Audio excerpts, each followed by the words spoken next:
Hello friends, നിശാഗന്ധിയുടെ നല്ലൊരു വീഡിയോയിലേക്ക് ഏവർക്കും സ്വാഗതം.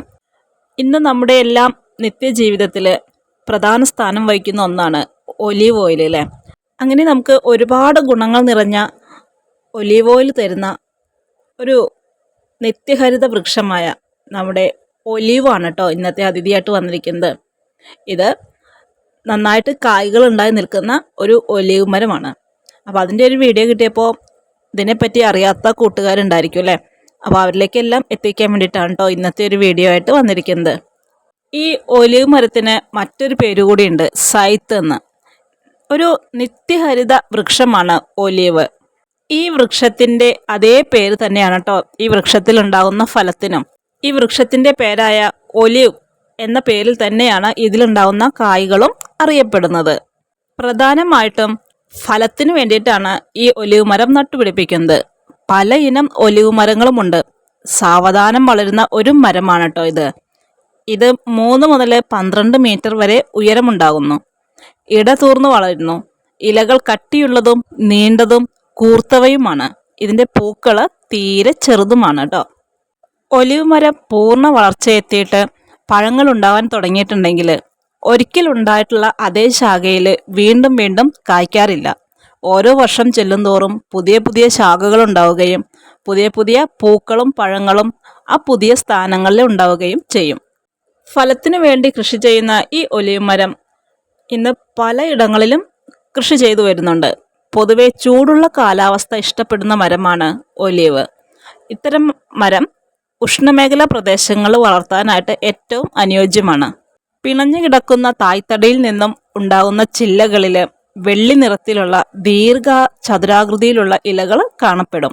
കായ്കൾ ഉൽപ്പാദിപ്പിക്കുന്നതിനായിട്ട് തൈകൾ നടുമ്പോൾ ഒരു 16 മുതൽ 20 അടി വരെ അകലത്തിൽ നട്ടുകൊടുക്കുന്നത് നല്ലതാണ്. ഇത്തരം സാഹചര്യങ്ങളിൽ ഇത്രയും വലിയ സ്ഥലം കൃഷിക്കായിട്ട് ഉപയോഗിക്കാൻ കഴിയാത്തവരുണ്ടെങ്കിൽ ഇതിൻ്റെ കുള്ളൻ ഇനങ്ങളും വിപണിയിൽ ലഭ്യമാണ്. സ്വപരാഗണം നടത്തുന്ന ഒരു ഇനമാണ് ഒലീവ്. ദിവസം മുഴുവൻ നല്ല സൂര്യപ്രകാശം ലഭിക്കുന്ന സ്ഥലത്താണ് നമ്മൾ എല്ലാ ഇനങ്ങളും നട്ടുകൊടുക്കേണ്ടത്. വിവിധ തരത്തിലുള്ള മണ്ണുമായിട്ട് യോജിച്ചു പോകുന്ന ഒലീവ് ചെടികൾ നല്ല നീർവാർച്ചയുണ്ടെങ്കിൽ കളിമണ്ണ് അടങ്ങിയ മണ്ണിലും നന്നായിട്ട് വളർന്നു കിട്ടും. പുതിയ ചെടികൾ ഉണ്ടായി വരുമ്പോൾ അതിനകത്ത് നമ്മൾ വളപ്രയോഗം നടത്തണം. സാധാരണ ജൈവവളങ്ങളും വളരെ കുറഞ്ഞ അളവിലുള്ള നൈട്രജൻ അടങ്ങിയ വളങ്ങളുമാണ് ഒലീവ് ചെടിക്ക് നൽകാറുള്ളത്. ഒലീവ് മരം വളർന്ന് ഒരു 5 വർഷം മുതൽ നമുക്ക് കൊമ്പ് കൂതി കൊടുക്കൽ ചെയ്യുകയാണെങ്കിൽ വായുസഞ്ചാരം കൂട്ടാനും ഭാവിയിൽ പഴങ്ങളുടെ ഉൽപ്പാദനം നിയന്ത്രിക്കാനൊക്കെ ആയിട്ട് നല്ല രീതിയിൽ കഴിയും. പഴയീച്ചയുടെ ആക്രമണവും ഒലീവ് ആന്ത്രാക്സിനോസ് എന്ന കുമിൾ രോഗവും ഒലീവ് മരത്തെ നല്ല രീതിയിൽ ബാധിക്കാറുണ്ട് കേട്ടോ. പഴങ്ങൾ പർപ്പിൾ നിറമാകുന്നതിന് മുമ്പ് പച്ച നിറത്തിലാണ് കാണാനായിട്ട് കഴിയുക. പിന്നീട് നല്ല കറുപ്പ് നിറമാകും.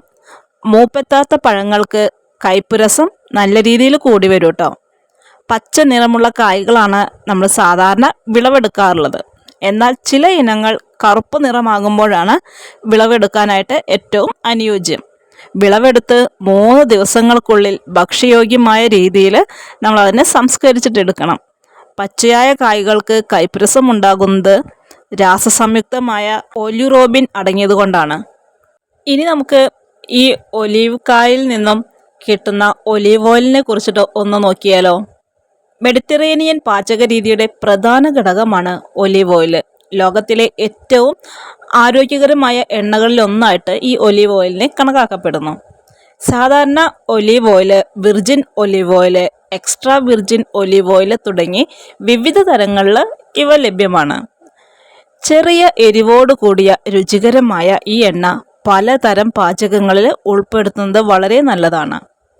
ഒലീവ് ഓയിൽ ഉപയോഗിച്ച് പച്ചക്കറികൾ വഴറ്റാനും സാലഡിൽ ഒഴിച്ച് കഴിക്കുവാനൊക്കെ സാധിക്കുന്നതാണ്.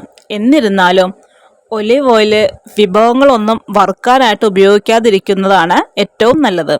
കാരണം ഇത് വറുക്കുമ്പോൾ ഇവ വിഭവങ്ങളുടെ യഥാർത്ഥ രുചിയിൽ മാറ്റങ്ങൾ വരുത്തുന്നു. ആൻറ്റി ഓക്സിഡൻറ്റുകളും മോണോസാച്ചുറേറ്റഡ് ഫാറ്റി ആസിഡുകളും കൊണ്ട് സമ്പന്നമായ ഒലീവ് ഓയിൽ ആരോഗ്യപരമായ നിരവധി ഗുണങ്ങൾ നമുക്ക് നൽകുന്നുണ്ട്. ശരീരത്തിലെ ഉപാപചയ പ്രവർത്തനത്തിൻ്റെ ഫലമായി രൂപപ്പെടുന്നതും ശരീരത്തിൻ്റെ സ്വാഭാവിക ആൻറ്റി ഓക്സിഡൻറ്റുകൾ നിർവീര്യമാക്കുന്നതുമായ സിംഗിൾ ഓക്സിജൻ അല്ലെങ്കിൽ ഹൈഡ്രോക്സൈൽ തന്മാത്രകളാണ് ഫ്രീ റാഡിക്കലുകൾ. ഇത്തരം ഫ്രീ റാഡിക്കലുകൾ മൂലമുണ്ടാകുന്ന നാശത്തിനെതിരെ പോരാടാനും അവയവങ്ങളുടെ പ്രവർത്തനം മെച്ചപ്പെടുത്താനൊക്കെ ആയിട്ട് ഒലീവ് ഓയിൽ നല്ല രീതിയിൽ സഹായിക്കുന്നുണ്ട്. മാത്രമല്ല ഒലീവ് ഓയിൽ ഹൃദയത്തിന് വളരെയധികം ഗുണം ചെയ്യുന്നുവെന്ന് ഗവേഷണ പഠനങ്ങൾ വ്യക്തമാക്കുന്നുണ്ട്. ഇത് വീക്കം കുറയ്ക്കുകയും HDL അതായത് നല്ല കൊളസ്ട്രോൾ വർദ്ധിപ്പിക്കുകയും ശരീരത്തിലെ മോശം കൊളസ്ട്രോളിൻ്റെ അളവ് കുറയ്ക്കുകയും ഒക്കെ ചെയ്യും. ഈ എണ്ണയിൽ അടങ്ങിയിരിക്കുന്ന പോളിഫെനോളുകൾ LDL ഓക്സിഡേഷനെ തടയുന്നു. LDL എന്ന് പറഞ്ഞിട്ടുണ്ടെങ്കിൽ മോശം കൊളസ്ട്രോൾ എന്നാണ് കേട്ടോ ഉദ്ദേശിക്കുന്നത്. രക്തധമനികൾ ദൃഢീകരിക്കുകയും കൊഴുപ്പടിഞ്ഞ് ചുരുങ്ങുകയും ചെയ്യുന്ന അവസ്ഥയായ ആതെറോസ്ക്ലറോസിസിന് കാരണമാവുകയും ഹൃദയാഘാതത്തിനും ഹൃദയസ്തംഭനത്തിനുമുള്ള സാധ്യത വർദ്ധിപ്പിക്കുകയും ചെയ്യുന്ന അവസ്ഥയാണ് LDL ഓക്സിഡേഷൻ എന്നത്. ഇതോടൊപ്പം ചേർത്ത് വായിക്കേണ്ട വസ്തുതയാണ് രക്തസമ്മർദ്ദം കുറയ്ക്കുന്നതിനും ഒലീവ് എണ്ണ ഫലപ്രദമാണ്. ചില പഠനങ്ങളിൽ രക്തസമ്മർദ്ദ മരുന്നുകളുടെ ആവശ്യകത കുറയ്ക്കാൻ സഹായിക്കുന്നുണ്ട്. എന്നിരുന്നാലും ഒലീവ് എണ്ണ ഒരിക്കലും ഒരു മരുന്നിന് പകരമാവില്ല. നിറയെ പൂക്കളും കായ്കളും കൊണ്ട് മൂടിയ ഒരു നല്ല ഒലീവ് മരത്തിൻ്റെ വീഡിയോ കിട്ടിയപ്പോൾ അതൊന്ന് കുറച്ച് കാര്യങ്ങൾ നമ്മുടെ കൂട്ടുകാരുമായിട്ടൊന്ന് ഷെയർ ചെയ്തതാണ് കേട്ടോ. അപ്പോൾ ഇതുവരെ ഒലീവ് മരം നേരിട്ട് കണ്ടിട്ടില്ലാത്തവർക്കും അതിനെക്കുറിച്ച് കാര്യമായ അറിവുകളില്ലാത്തവർക്കും ഈ ഒരു വീഡിയോ ചെറിയ രീതിയിൽ ഉപയോഗപ്രദമായി എന്ന് കരുതുന്നു. അപ്പോൾ ഇതൊക്കെയാണ് നമ്മുടെ ഇന്നത്തെ ചെറിയ ചെറിയ വിശേഷങ്ങൾ. മറ്റു നല്ലൊരു വീഡിയോയുമായിട്ട് വീണ്ടും കാണാം.